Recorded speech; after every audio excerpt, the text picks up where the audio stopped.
In order to work with the application, we will require some tools. In our case, I'm using the SQL Server Express Edition. I have the SQL Server Management Studio already installed. We will also be using the Visual Studio 2022 Community Edition. So both are free versions and they can be downloaded from the Microsoft site. So the very first thing before creating the application, we need to create a database. So let's start creating one.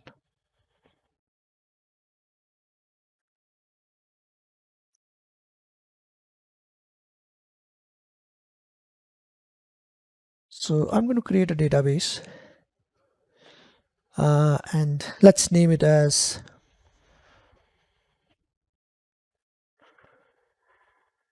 Crud. Click on OK.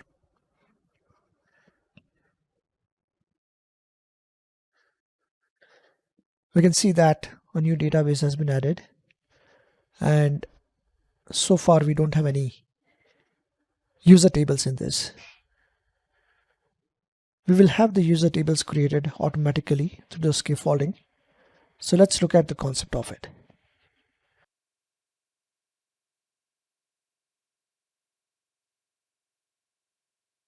So let's create a new project. We will select the Aspnet core web app, which has the model view controller. Click on the next. Let us name our project as Auto Project Crud, and let us leave the location as is. Now let us select the authentication type as individual accounts. This will ensure that scaffolding takes place and the necessary identity objects are added to the project.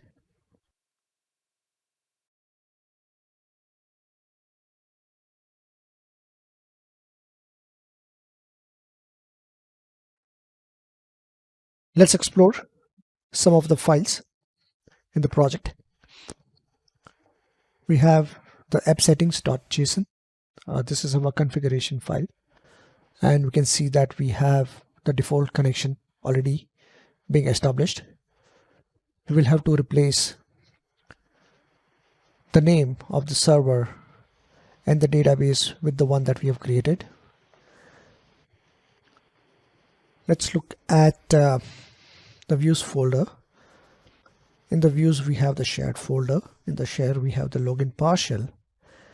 So this file has been again added via the identity scaffolding, and we can see that we have the sign in as well as the user manager objects which have already been injected, right? And as a result of that, we are able to request the name of the logged in user. We have the register and the login page already created for us as part of the scaffolding. Going a little up,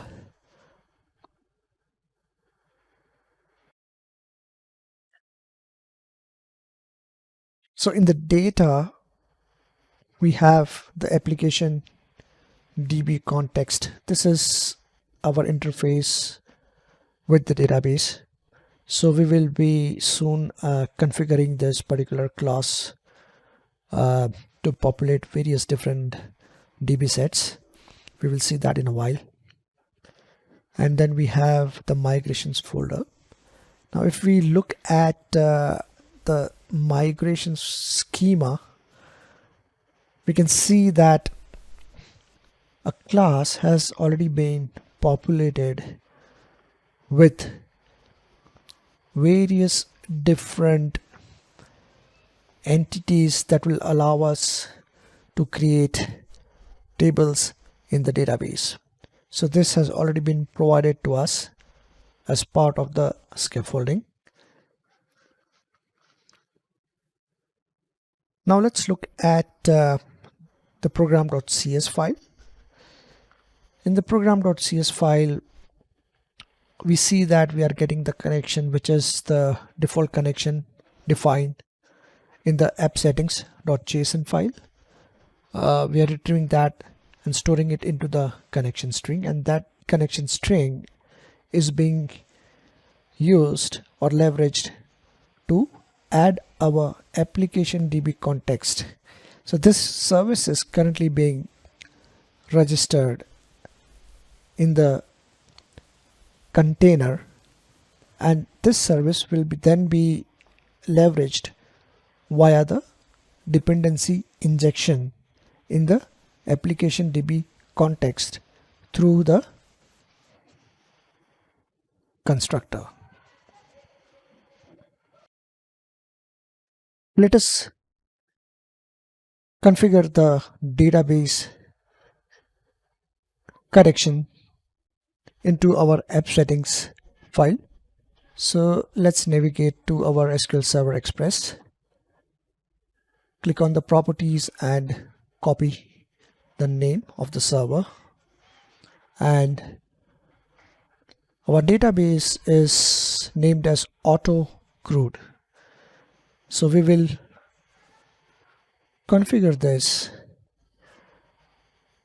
in the server.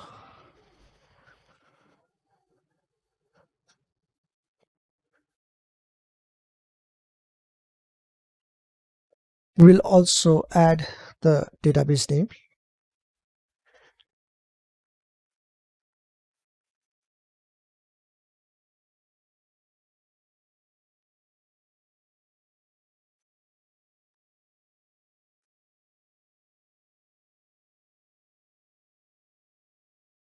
Let's also look at the NuGet packages. Those have been added as a part of this project.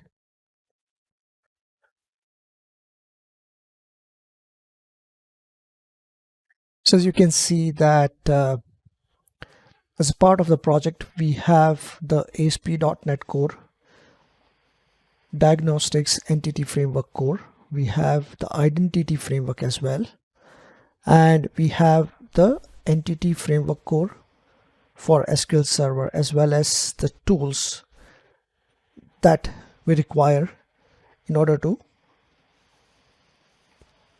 work through the console. We will also need one more package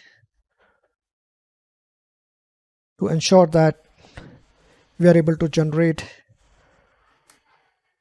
the views and the controllers using the scaffolding. So let's select the code generation.design, and I'll be selecting a version which is closer to the other NuGet packages.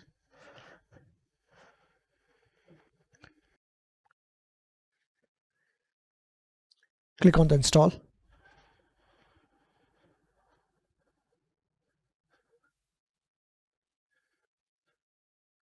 Click on OK. Accept.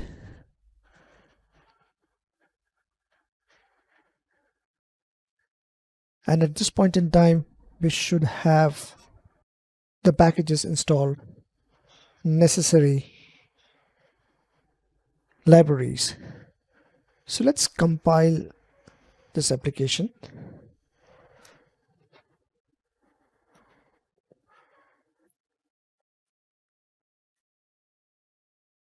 And see if this application runs.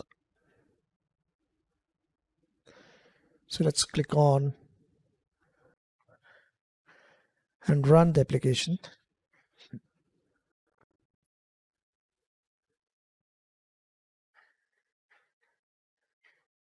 And we can see that our application is up and running.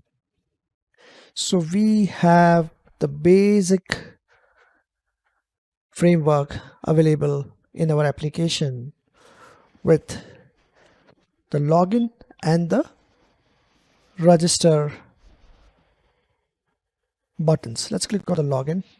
So as you can see that we can see the login page. Now this is what the scaffolding has created for us. Similar to that, we have the registration. So we register a user and then we use the login page to authenticate.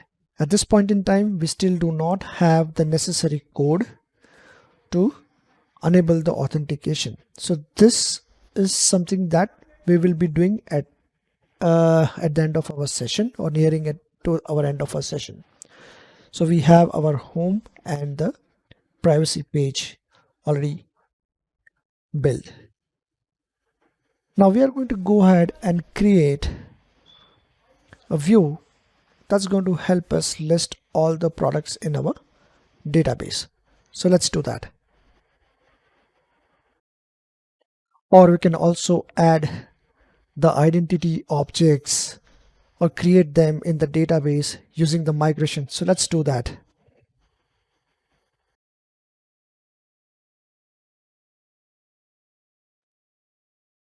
Okay. Let's open the package manager console. Let's first close a few windows over here and fire up some commands to get this schema migrated to our database. In order to migrate them, use the update database command. Before we fire this, we just want to ensure once that we have the server name and the database correct, which we feel yes, it's correct. So let's go back to the package manager console and update the database.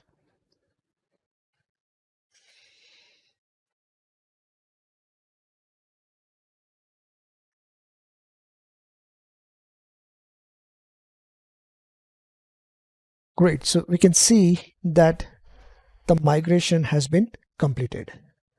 Now let's look at our database and see what are the new entities created in the database. Okay, so let us refresh.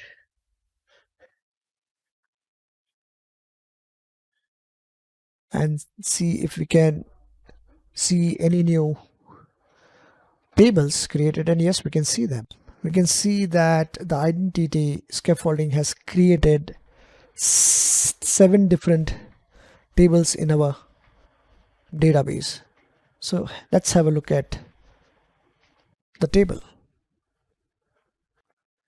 Okay, so let's fire a query on the roles. We'd also need the users table and the net user roles table. We already have that, so let's have the ASP.NET roles. We do have that as well. So let's look at the user roles. Okay, so let's look at this table.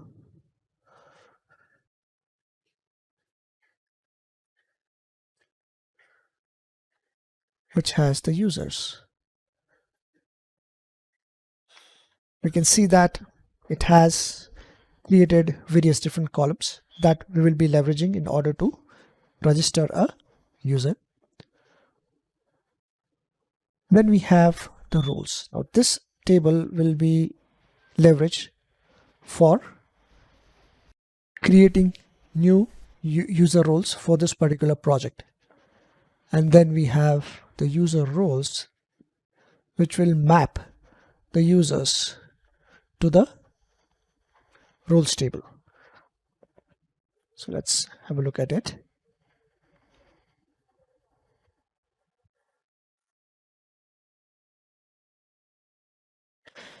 Okay.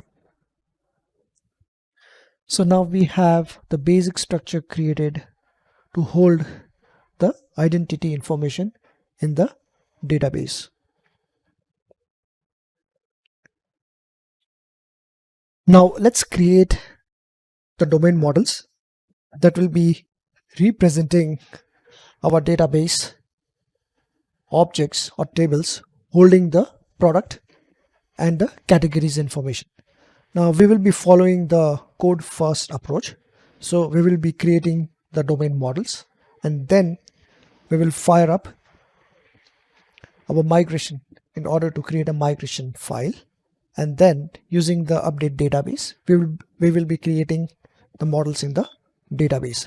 So let's see how to accomplish this task.